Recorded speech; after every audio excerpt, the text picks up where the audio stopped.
Hello and welcome to Jam Presents. In this bonus episode, we're joined by Sasha to talk all about Whodunnit.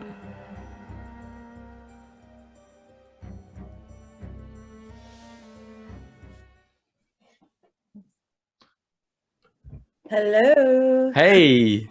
Hello. How are you? Yeah, very good, thank you. How are you? I'm wonderful. Excellent. This is really exciting because you're the first person from Whodunnit, other than Gildart Jackson, other than Giles, to have reached out and spoken to us. So this is a How real is Giles treat. doing these days? Yeah, really well. He's got like a little series on Instagram that he's reading fireside stories. So he's got all the classics, Conan Doyle Wow, I gotta check that Dickens out. and stuff. It's definitely I saw worth. that. I saw he was on like when I went to research that he was on like Disney and stuff. I had no idea like back in the day. So Yeah, it's mad when you see. want to check that out. Yeah, people's like profiles on IMDb and what they've gone on to do and stuff like that. It's remarkable, really. Yeah. Yeah. But look, thanks very much for joining us. We've had an absolute pleasure watching Whodunnit over the last few. Well, it's been a while since we watched it now. We sort of finished watching it a couple of months ago. But Jason and I don't know how much you're aware of what we've done because obviously we've tried to plaster it all over sort of Twitter and whatnot with our podcast. But we started by watching Murder in Small Town X about 6 months ago. And we thought, well, it's lockdown, across the world at the moment, isn't it? It's we're in pretty dire straits. So we thought we'd put our hand to something, and we fell onto murder mystery reality TV. And as soon as we got onto Murder in Small Town X, everybody started telling us about all different other shows, The Mole, The Murder Game, and Whodunnit was one that we. And being British, there was a program back in the 70s called Whodunnit. So when we first looked into Whodunnit, we're like, that doesn't seem like us at all. I'm not really sure that that's what we want to get into. But when we saw actually a trailer for the show that you were on, we were blown away. And even from the very first episode, we knew, and we started texting each other like we've got to record because it's incredible. There was nothing like it on TV at that time. Oh, exactly. You kind of had to suspend your disbelief a little bit, and I think that really caught people off guard. Absolutely, and you can tell that from a lot of the comments. So we've gone back as far back as we can on Twitter and things to see comments, and there are so many people that either, oh, it's not realistic, well, it's not meant to be, or, oh my God, are those people really dying in the house? It's like, no, there's a middle ground somewhere to be found, right? Yeah. So look, what we've been doing on each of these series that we've been recording, we've been reaching out to people, and we did notice that Dana was on Twitter, and we saw a few others. But you getting in touch was fantastic, and we're aware that you know quite a lot of the guys and have kept in touch with a lot of the contestants that you were on the show with. But we've got a few questions. It's no pressure. It's really easy. No, whatever. Yeah, and, I'm just happy. I'm happy to be here. It's crazy. People still, like just a couple of days ago, I got a DM from some random person, and she was like watching it on YouTube, and she was like, "Wow," and and I was just like, "What?" I was like, "That's crazy. What? How'd you find it?" She was like, "I don't know, but this is great, and you're our favorite." So people every summer, people find the show somehow. Yeah. I don't know if it's the algorithm or what, but every summer I get like a fresh new crop of people who are just like asking me the same questions. We just ended up doing those videos because it was like I got a lot of the same questions, and I just kind of wanted to put it out there for everybody. Just brilliant.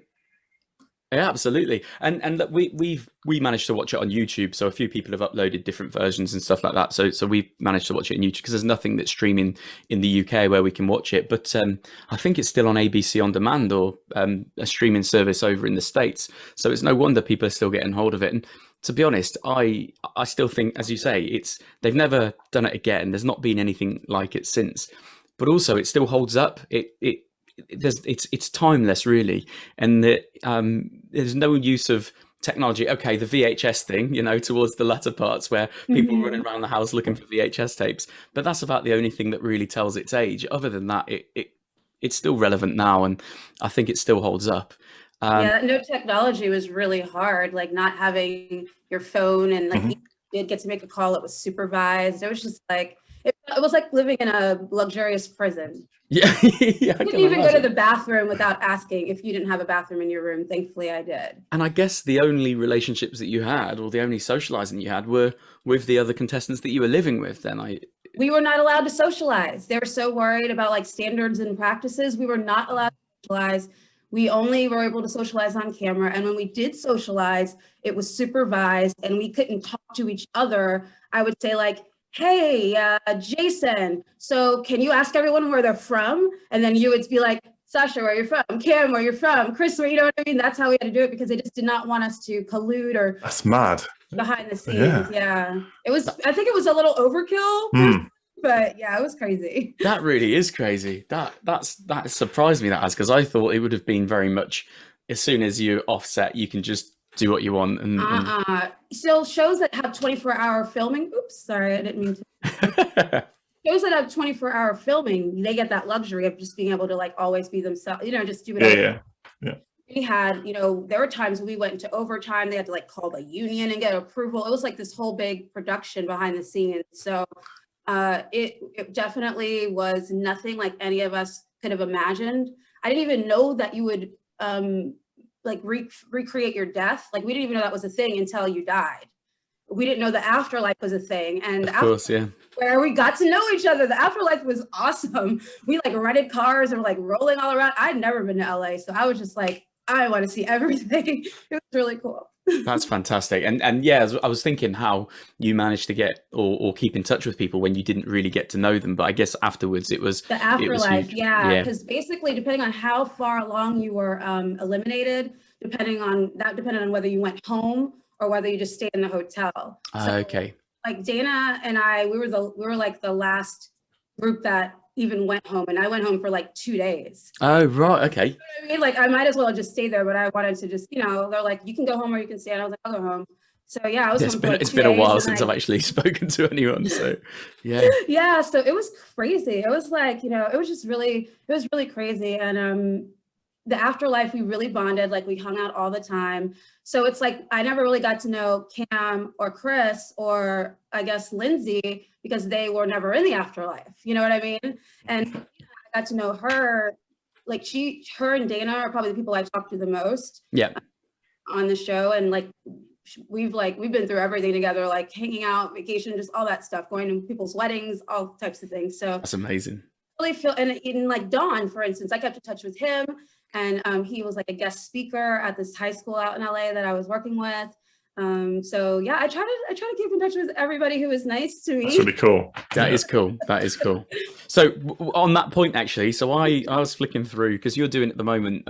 You've got Sasha Talks Tech. So you've got your YouTube series where, you know, and a few of your videos actually you talk about Whodunnit and you talk about where people are now and things like that.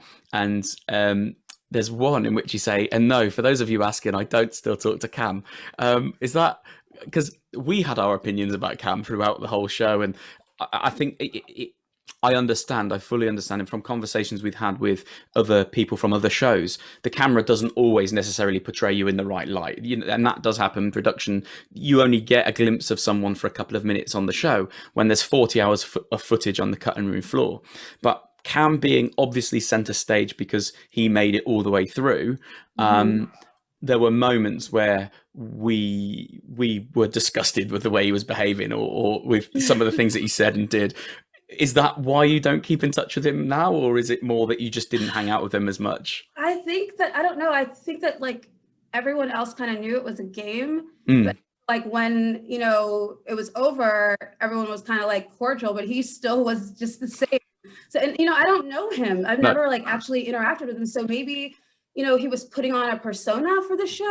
And that would be like my hope that he's not really just like that. But, you know, maybe it was his character for the show. Like I didn't go into it as a character. I was myself. Yeah. I wasn't really like thinking about it like, oh, like this is my chance to like start an acting career. So I wasn't thinking about that. I literally have a career in journalism and media, and it was just something that was on my bucket list. Like I've always wanted to compete on a show. I grew up watching The Real World, you know, like it was like something, and this show I felt was like tasteful. Yeah. You know, other shows out there that would have been nice to be on, but it's like, my family would be like, what are you doing? Yeah, there are quite a few which are a bit humiliating, and you think, yeah, I'm so not. This show, yeah, but to your point about how, you know, I was portrayed, I mean, I have to say being the only Black female on the show, I feel like you know, there's going to be like sorts of things that they want. Like, for instance, you know, we would shoot the scene, whatever it was, like say it was a scavenger hunter trying to find something, solve a riddle. Then we would, like that night or whatever, we would do testimonials. And so there would be like a producer asking you questions. So what did you think when such and such did this or that or whatever? But I would always find like my questions were like, weren't you really angry when such and such did that? And I was just like, not really. Like, what do you want me? But it's like, if you don't play into it a little bit, then you don't get the time. So it's like, and that's something that I kind of, so it's like, you got to kind of balance it out. Yeah. I think there's a stark contrast between you on your YouTube channel to the person that they portrayed on definitely. The show. Really? And even talking to you now That's why as everyone well. hated me, man. And like that was the hardest part of the show, was getting all those tweets like about people who hated me. I was just like, geez, like I've never tweeted somebody on a show that I hated them. No, right. And don't get me wrong, there's no way we'd ever do anything like that. And we were never sort of spiteful or anything like that, but it was very much, there were sound bites that we got of yours, and we're like, she's being really horrible about that person. And don't get me wrong, everybody had their moments. Like I want to, because maybe I could give it some context. Oh, do you know what? So it's more, Jason listens to it back a lot more than me, so I do a lot of the editing. But because I hear it so often, I then give it to Jason and say, have a listen through. But there were some moments where I think someone's confided in you and saying, this is exactly what's happened, and you're there going, I don't believe a word they're saying. That's absolute rubbish. That sounds like rubbish. Yeah, there was a lot of that. But they've not shown your thought process. They've just shown that little snippet, you know. And I get that. And that, I mean, it does have to do with the fact that it's, you know, only, I guess, what was it, 30 minutes maybe? But I'm telling you, it took 3 days to shoot one episode. Yeah. Like, that's a long time, you know, and like there was the shuttling back and forth to the hotels, which we didn't understand. It was because they were filming murders at the house. So we couldn't be there because obviously they're like explosions and mountain lions. So you didn't stay in the house then? So we didn't stay in the house on day 3. Day 3 would be the second, I'm trying to think. Okay, so the first day would be the child, like you find out that someone died, right? So like we found out Sherry died. Then we would like do the whole like running around the house trying to solve the puzzle. The second day would be, I guess, where you go to the different scenes, like the different scenes or whatever, or like last known whereabouts, and you do your investigation. And then the last day is the dinner, or that night is the dinner. Yeah. On the second night, you would then wake up and be shuttled off to a hotel for a day and spend the night at a hotel. We never knew why they did that. But once you died, you knew why. It's because they were filming all the murders in the house. Like whoever. Yeah, of course. The last 2 people, like whoever's in the bottom 2, stayed in the house. But like, and everyone else went, because it was just like, there's no way they could have done it without that. But I liked going to the hotel. It was nice to have a change of scenery. Watch TV, man. TV. Like we had no entertainment. We had to beg for books and magazines. Like there was nothing to do but sit in your room and like stare. And some people had like these makeshift rooms in the basement. I felt sorry for them, but then I heard that they were like passing notes and stuff. So you know, I'm up in the mansion in my big fancy room with private bathroom, so I didn't have anyone to pass notes to. Yeah, you've just. And never mind the fact that the killer was my next door neighbor. That was like literally the only person near me, so that wouldn't have went over very well for me anyway. But I really feel like alliances were formed kind of based on that, not just, you know, the surface. It was, I mean, if you're all down in the basement and you guys are like can pass notes and like talk through the wall, then wouldn't you? I mean. Oh, there's definitely going to be more of an alliance. Yeah, definitely. Yeah. So where did it all start for you then? Because obviously you said that you saw it as it's on your bucket list, you wanted to do it. It's interesting, before we go into that, that you mentioned the real world and how everything's connected, and that obviously Murder in Small Town X that we did as our first series was made by the people who made the real world, and we had a chat with them a couple of months ago. And again, it's that fantastic thing, and you obviously grew up watching that and thinking that was fantastic. That's like Mark Burnham and Murray. So the people we chatted to was George Verschaw and Gordon Cassidy and Rob Fisher. So I think it was George Verschaw that created the real world, and then the others jumped on board and came along. Got it. Yeah, I just remember that production company was really popular back then. Yeah. So our creators, like, well, you know, one of them was the Celebriality guy with, you know, Rock of Love and Flavor Flav and all that. and then Chris Abrego, and then there's Anthony Zeiker, who's like the CSI. CSI, right? Yeah. People didn't. That's why people didn't know whether the murders were real or not. Like they literally used like all of the CSI like stuff. It was crazy how long makeup took. It took forever. So we'll come on to that, because that is something that I really want to talk to, actually, is the makeup. But yeah, so how did you? Was it something that you spotted? Was it something you had your heart set on, so you had to go for it, or? I was just on Craigslist, like just looking for jobs, gigs, freelance things to do, and I came across it. And it's the first time I ever submitted a package for a reality TV show, and the last. And I really just did not think that I was going to get it. I never at one point thought, oh yeah, even at finals, like they flew us out for finals. And that was like a kind of just a taste of what the real thing would be like, because again, it was like you couldn't talk to anybody. You had to be escorted everywhere. But there's something about that meeting that you walk into this hotel room and it's like a whole room full of people, like 20 people. And I didn't even know like how to handle it. And they just asked you a couple questions. And then Chris Abrego, I didn't know who he was at the time. He was like, well, he's like, I put my money on you. And I was like, cool, thanks. And then I found out I got it. So yeah, it was just one of those things, being in the right place at the right time. I remember like they wanted me to do like a video interview. So I like hired some like senior from high school off of Craigslist and met him like the public library in like the Northern Virginia area and had him do my self-tape thing, because I didn't have fantastic equipment. It was just really random. And I actually quit my job to do the show. I gave notice and I couldn't tell anyone where I was going or what I was doing, which was really awkward. Just need this time off, but I can't tell you what it's for. Yeah. No, I had to resign. I couldn't even take the time off. So. And how long were you there for? How long did you have to take time out? Or obviously, it was about April. I say everything started around March, and it ended up airing in June. So between that time frame. Oh wow! Yeah. So it came out pretty quick. Yeah, after you finished filming and stuff. We could not believe how fast it came out. No, that does seem staggeringly fast. Blimey. I mean, there were.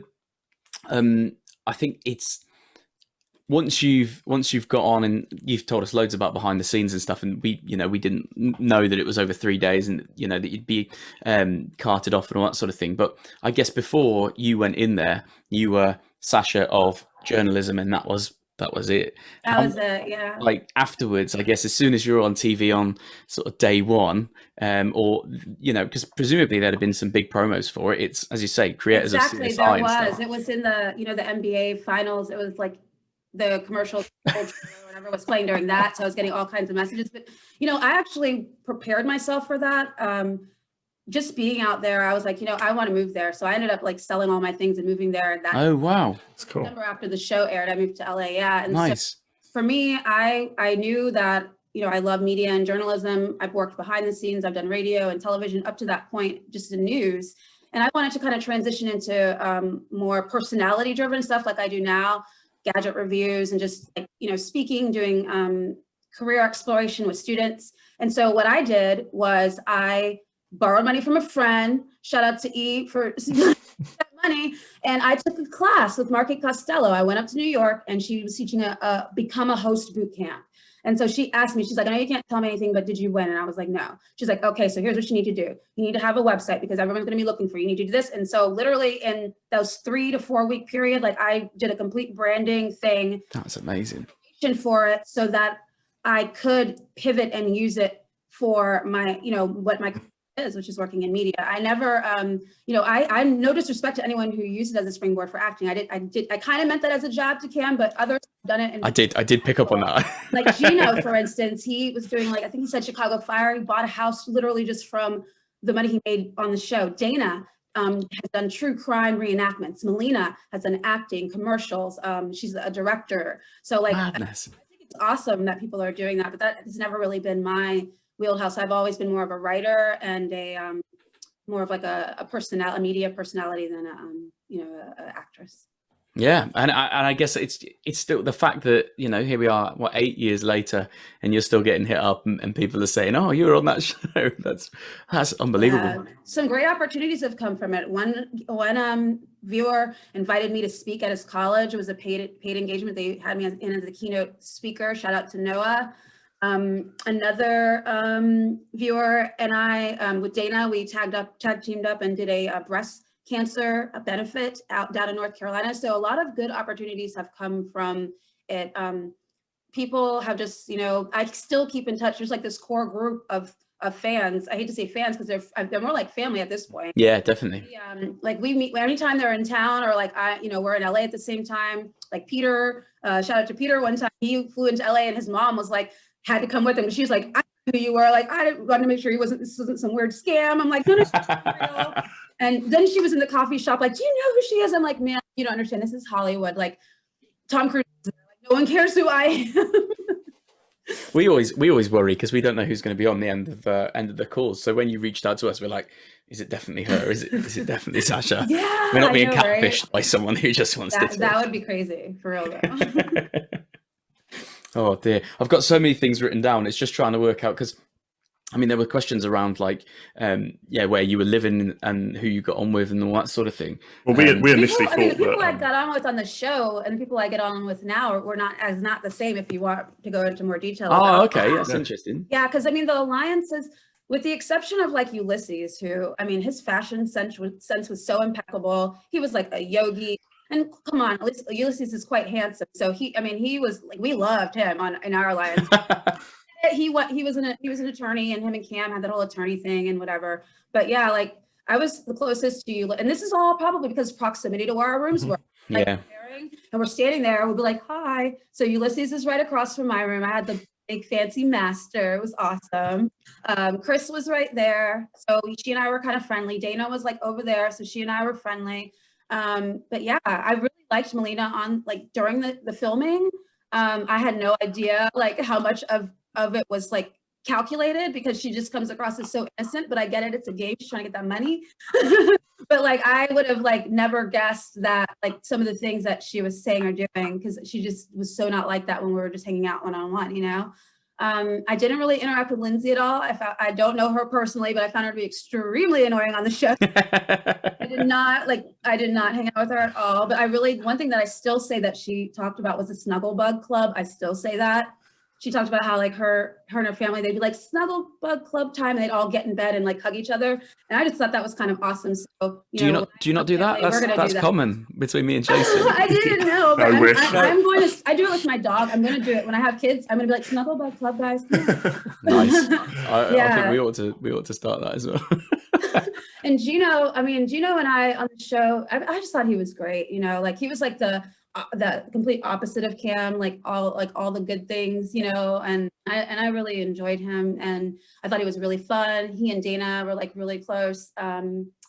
Ronnie was cool. I kept in touch with him a little bit, not as much. Gary, I actually kept in touch with when I first moved out to LA a lot more than before. And Dante and I have worked together on and off since the show. Like he has a production company in LA. He and I actually teamed up for a project with the Wu-Tang Clan. What? December 2018. Yeah, we flew out to Australia and we threw some after parties for Wu-Tang. Yeah, so Dante's company was the production company and my company was like that. So yeah, all kinds of things have happened. Madness. That is incredible. That's so good. Yeah, really crazy. I sometimes forget that I knew Dante from the show because you notice I forgot to even mention him because like he's such a good friend. I don't even think in the context of that. Yeah. He also had the best death, I think, didn't he? In terms of the first out, the second out after Sherry, but that was what took us aback. Actually, we're like, this show is got something. Yeah. When we saw that, I was like, we had no idea that was going to happen. And so we're just like, it's the middle of the night, and we're like, what is going on? And they're like calling names, and we're just like, And then we see that. I'm just like, all the reactions you saw were seriously, we had no clue what was happening. It was like, wow, they really put a lot into this. And then the person, like the stunt double, like fell and it looked like the curtains had caught on fire. So we were just like, what? They were like, we're gonna film that again, but I really don't think any more cutaways. They just got like close-ups of the person, the stunt person the second time, because our reactions the first time were just like, they got us with that one.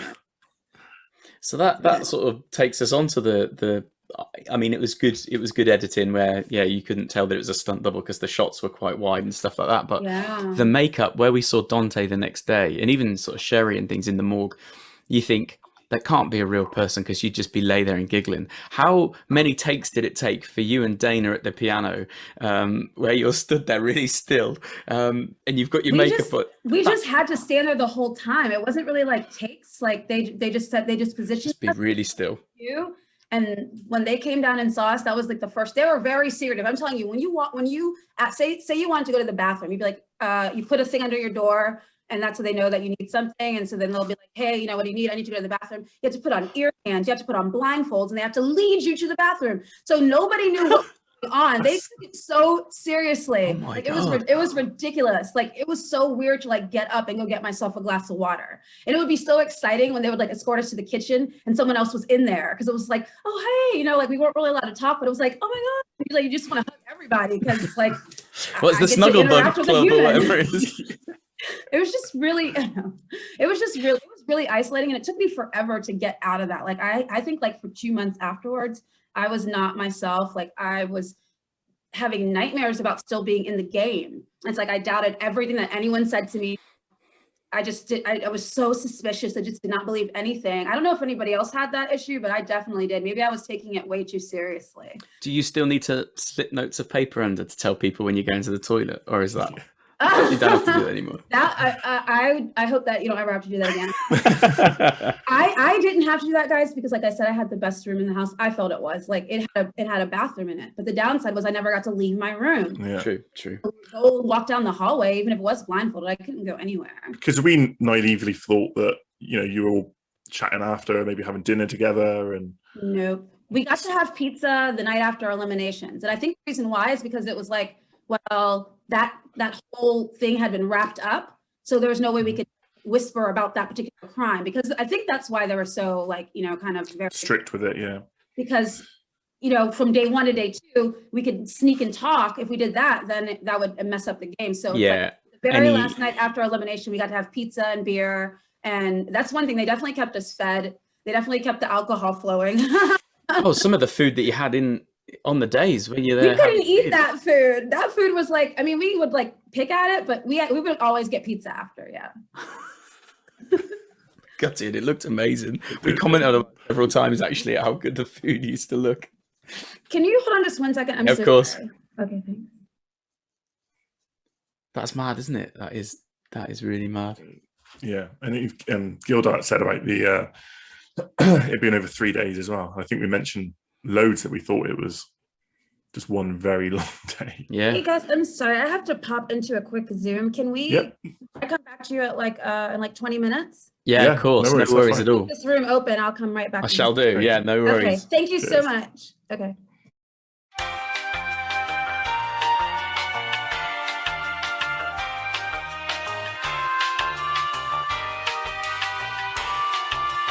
Thousands of tears later. So sorry. They said 15 minutes and that turned into like 30. I'm so sorry. No worries. It's always the way. It's the world we live in now with Zoom and Teams and everything else. And I only said 2 words the whole time. That's all Jace does at work. Look, we were talking about actually just now. There's so much that you've sort of given us. It's been really great. But there are a few other questions if you got time, sort of thing. Sure. Yeah, I'm all yours. It's not necessarily specific. No more meetings for the rest of the day. I wish we were the same. We've got, well, to be fair, my wife will probably say, "Oh, we'll be all right. I'll sort that out separately. Buy her some flowers and make up to her." No. So what we are always conscious of, and we always sort of say this to everyone that we speak to, is that we never want to get in touch. And I appreciate you approached us, so that's great. But when we approach people, we always make sure that it was a positive experience and that we don't want to tread on, if we go to someone and say, "Oh, how was it?" and they go, "I don't want to speak about that. You've brought up some demons or something." How do you, where does it fit in terms of your life experience and the things that you've done? Is it one of those that you look back on and think that was fantastic, that was amazing, or is it up there with some of the...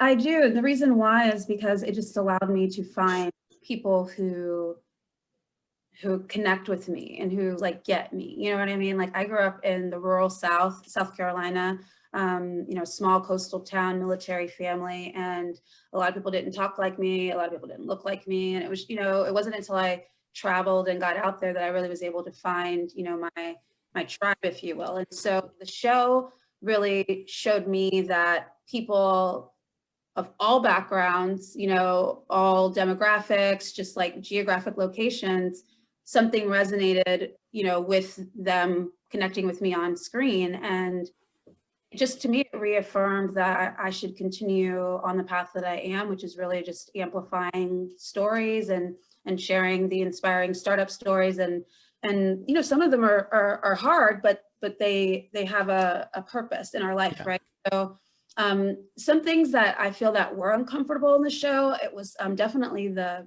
part where you went to the morgue, where it was weird. Like I went to examine Dawn's body, and I actually was crying. I don't think they showed it, but I was like crying the whole time because it was just so eerie for me. You know, my father had passed away a few years before that, and it was just too surreal for me. I just didn't like that, and that was really, really emotional. And that kind of, I guess, triggered me a little bit, but also maybe some of the negative comments. I got a lot of like, you look like a man, like those were really hard comments and stuff like that. And like comparing me to different, you know, characters and animals and things like that's never fun. But generally speaking, I look back at it as, you know, really rewarding. I don't think I ever would have moved to LA. I would have probably never, since moving out there, you know, I traveled to like over 12 different countries doing speaking engagements and hosting like panels and workshops, and I probably would have never done those things. I've you know, just had so many opportunities open for me just by moving to LA. So at the very least, it allowed me to have that, you know, experience. Definitely. No, that's really good. And I think that's really important message, especially at the moment with the way social media is, because it is toxic. It's not a nice place to be. And there are so many people out there that are just causing, you know, we've just obviously had a load of football tournaments around the world, and you see the abuse that people get online, and, you know, just because your team's lost and everybody jumps on it. And don't get me wrong, so many of them are sort of nameless, faceless. They're just icons with a little few characters after their name. You don't know who they are, and they wouldn't do it in real life, but behind a keyboard. And I think that's what I find the hardest, is that, you know, everyone puts on that front of, oh, you could say anything to me, it wouldn't hurt me, knowing that actually not many people would do that to your face. But then when it comes to putting yourself out there on a TV program that several million people are going to watch, you're always going to get the haters. You're always going to get those people, even if they don't believe it, even if they don't mean it.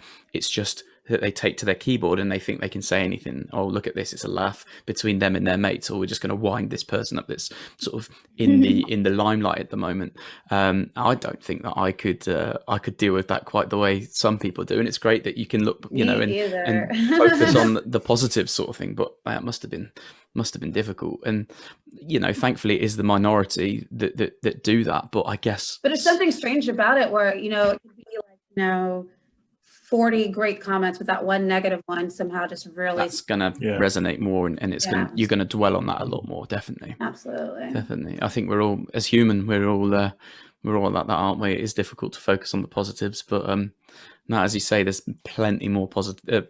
We focus on the negatives, but there are plenty more positives that you can take from it. Especially, as you say, you wouldn't be where you are now. You wouldn't be doing what you're doing, and you wouldn't have quite so many, you know, friends and contacts that you've made along the way. So that's a really good news story. Good stuff.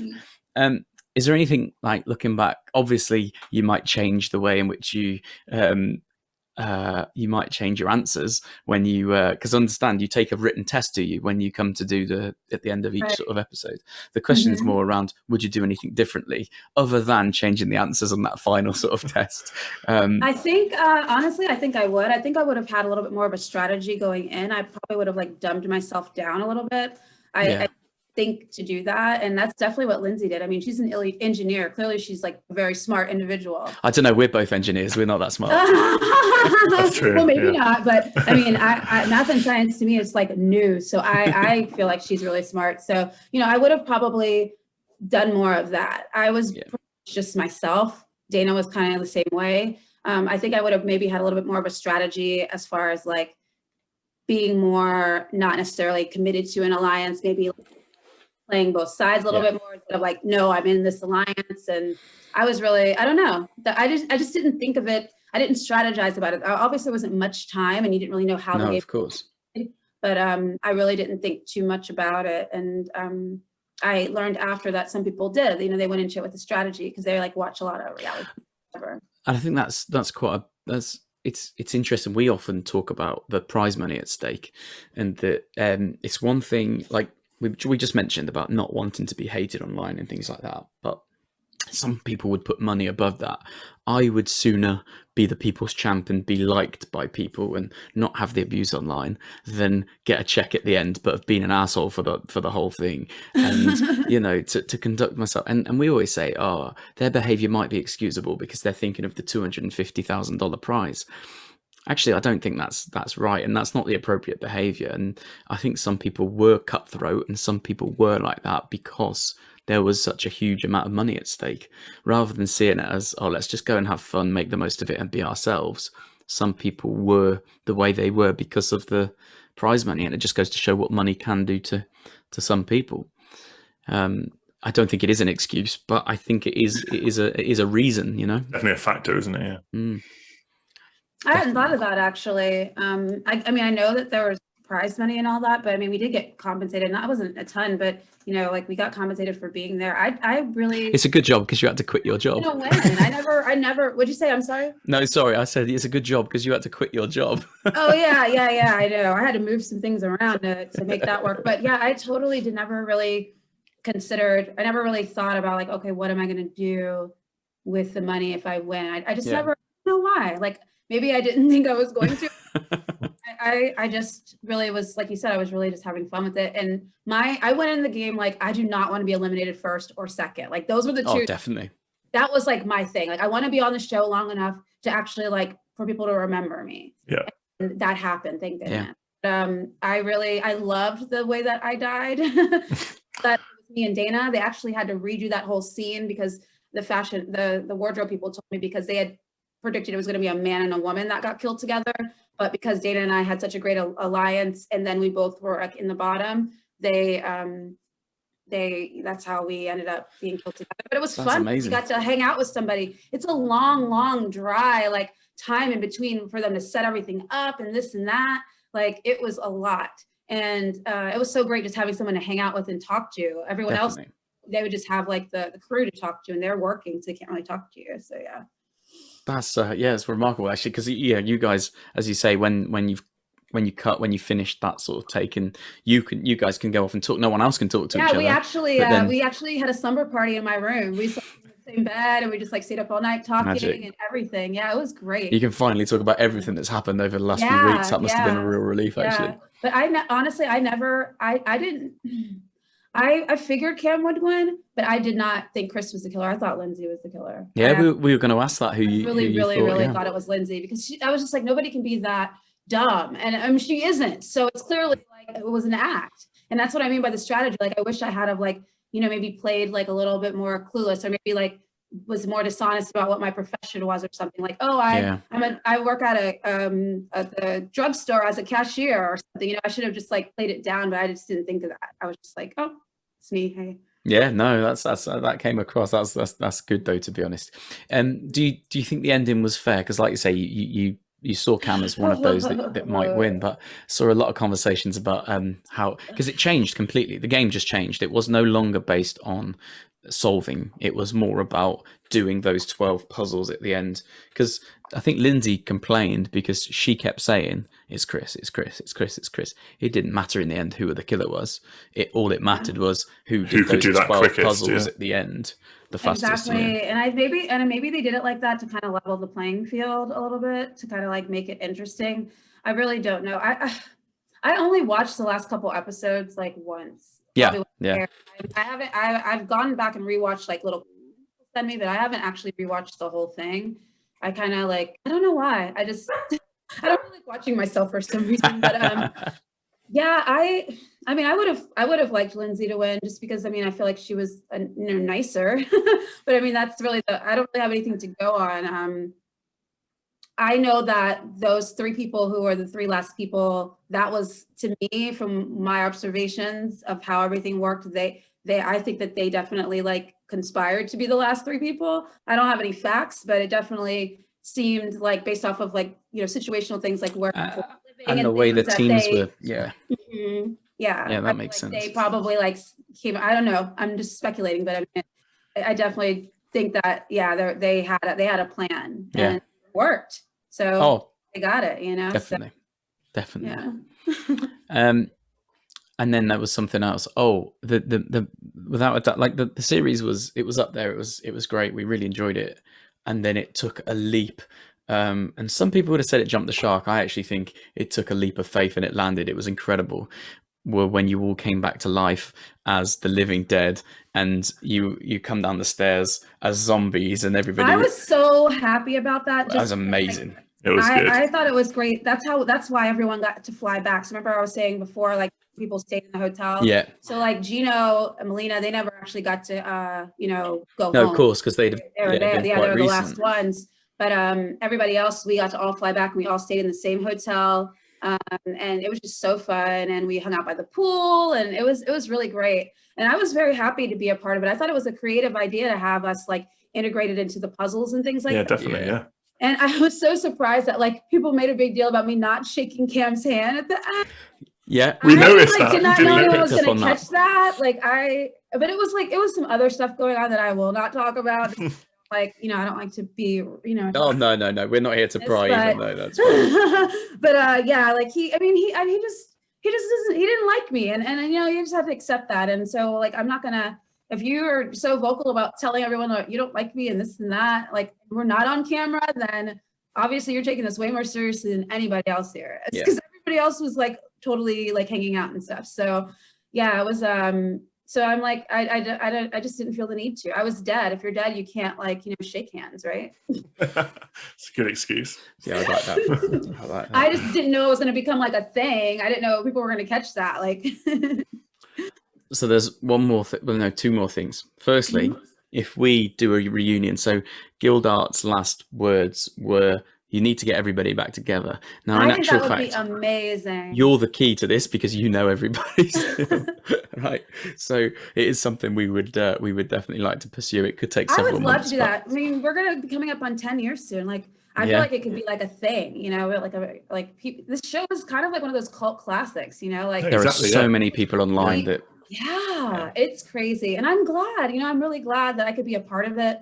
And that I could be myself, that I could represent, Southern women of color who, who are like memorizing Bible verses and knowing about like snake bites and different snakes. Come into your own then. That was brilliant. Yeah, I know. I'm like everything that, and like I love how people like were able to tap into, like Dana knew stuff about the side-eye because she was a nurse and heard. Oh, we questioned her. We kept saying, "Oh, as if you know that," and she did. Yeah, I was like, she's the killer. She's got to be the killer. She knows that. Yeah. And like, I don't know, it was really interesting. But I think that would be an incredible idea. I would love to see everybody. The last time that we most of us got together was the Reality TV Awards, the year, I guess it would have been 2014 Reality TV Awards. I know that Dana flew in from North Carolina, and like it was me, her, Melina, Sherry, Dante, and I think that was it. That's cool though. The Reality Awards. But I will help however I can. That's great. Everybody together. I think it would be so cool to see everyone and just talk about it. Like the last day when they were like, I don't even know what they're doing. Maybe they were filming just like pickup shots of like different things. And so we're all just kind of lounging around the house or whatever. And there were actually like arguments that broke out behind the scenes. Which, oh, well, I know that you did this. And I was just like, like we needed a reunion for real, because people were like now that it was over, people were just saying whatever they wanted to say. And I was like, wow, I did not know any, because I was all the way upstairs in the fancy room. I didn't know what was happening. I feel like kind of like I missed out on like the party part, like there's like all kinds of stuff happening like that I had no idea. But you had your own toilet, so you can't complain too much. I did. Yeah. But man, it was just so, I read like the whole Steve, like there was this one production assistant would bring us books and we'd be like, please, like I read like Steve Jobs biography and like all these books, because it was just like nothing to do. Imagine in a room, no technology, you don't know when time you're going to shoot, you don't know anything. They don't give you a schedule. It's just like, wear this, go put on something dressy, go put on something like casual. And that's it. Like you didn't know anything. We didn't know we were going to be horseback, right? Like you just did not know anything. It was crazy. That's nuts. It must have been a wild ride, though. It must have been really, really good. It was. It really was. Now, finally, because the last thing we want to do is just to say goodbye without asking if there's anything that you want to tell us, or that there's anything that you know about the show that you think, I need to mention that, or anything like that that you've not said, because you don't want to be thinking, don't get me wrong, our inbox is always open. If you suddenly, start thinking in a couple of weeks, you're drinking coffee thinking, I forgot to mention that was a really interesting point, or anything like that. But well, one thing that I think is a couple of things. So one thing I think is interesting that has to do with Dana. So she's a mom, and she's from North Carolina. I'm from South Carolina. And she actually, like I said, has booked several gigs where she recreates crime scenes like on these true crime shows. So a fan asked us about, hey, would you like ever, start your own detective agency or something, like private investigators and doing that? And of course the answer is no, but we were like, what if we like did that like and like made it into like a young adult series or something like that? So that's something that we're thinking about doing, like, picking up like right after the show aired. We didn't win the money, and it's like, I don't want to go back to just being a journalist. And she's kind of like, I don't want to go back to just being a nurse. Like, let's like solve crimes. And so like we're in the beginning stages now. Like we've kind of like fleshing out like the character development and everything like that. But I think that it can be really exciting. I think you can do something really fun for the fans. I'm all in on that. That sounds amazing. That does sound awesome. Yeah. And the other thing is, have you guys seen how people play these games online? They play like whodunit games. Yeah. So I just think that is so fascinating. I just think that all of the user-generated content, the memes, the games, the videos, like I love that stuff. I say keep it coming. I don't understand when people are like, oh, don't want to talk about that, when that's like how everyone first discovered you mainly. I wasn't a public figure before I did that show. So it's kind of, if anyone ever wants to talk to me about it, I'm like, absolutely. That's why when Dana texted me about you guys, I was like, oh yeah, I'll hit them up. Like, why not? Talking about it, because, and I just loved your questions, because you guys really talked about some things that, it never really occurred to me outside of just private conversations with family. But, if you didn't know me and you watched that, it was not the best representation of who I am. So what can you do about that? You can just be like, well, I'm never doing TV again. Or you can be like, no, I'm going to put my voice out there. Set the record straight. See who I really am. Yeah, definitely. I'm just so thankful for everyone who watched it, everyone who saw me and my weirdness, or whatever you want to call it, and was just like, wow, she's interesting, and like went to my site and checked out my posts. I'm more than happy to connect with people. Like I said, I've met up with fans, I've visited them, like all sorts of things. And so I'm always open to that. And, I just really think that, it's a show you can watch with the whole family, it's a wholesome type deal, which I kind of liked. It had that Clue, like the movie Clue. Yeah. Like the campiness of it or whatever. And I just think it was a moment in time. I feel that if the management shift didn't happen at ABC when it did, it would have been picked up for a second. Oh yeah, definitely. But yeah. I'm sure you guys know how that goes when new management comes, they have like their new vision and stuff. But I really would love to like see it come back. I know that they were talking about doing it with celebrities, and I thought that would have just been awesome to see them do it with celebrities. We're still pursuing it. We want more. We want more shows like this, because there's just not enough. There's just not enough out there. And as you say, imagine just to kickstart it, say we're going to do a celebrity version, 10-year anniversary celebrity version of Whodunnit. Bring Giles back as the butler. Bring Gildart back. Fantastic. Ever broke character ever. It was like, he said that though, didn't he? He did say that. It was like ever, like never. And it's so funny, like the scene when he had to look like he was flushed, like he got down and started doing push-ups, but he did them in like the most Giles way you could do a push-up. It was like not like, oh, I'm just gonna like, no, I'm gonna get right in the face so I can look like I just rushed in. He literally was like like doing like this is like wow, like, and everyone would like sneak and talk to him like, hey Giles, how's it going?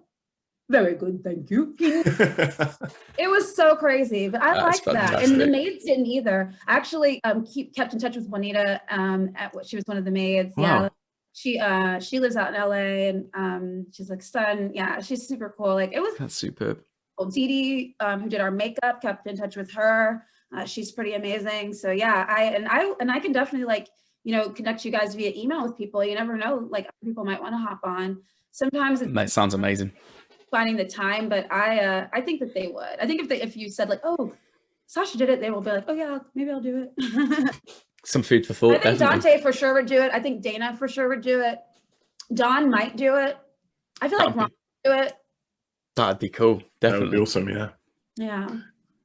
Right. I'm putting Really. them on the spot by naming Yeah. them. Yeah. We'll send them this. We'll send them this clip.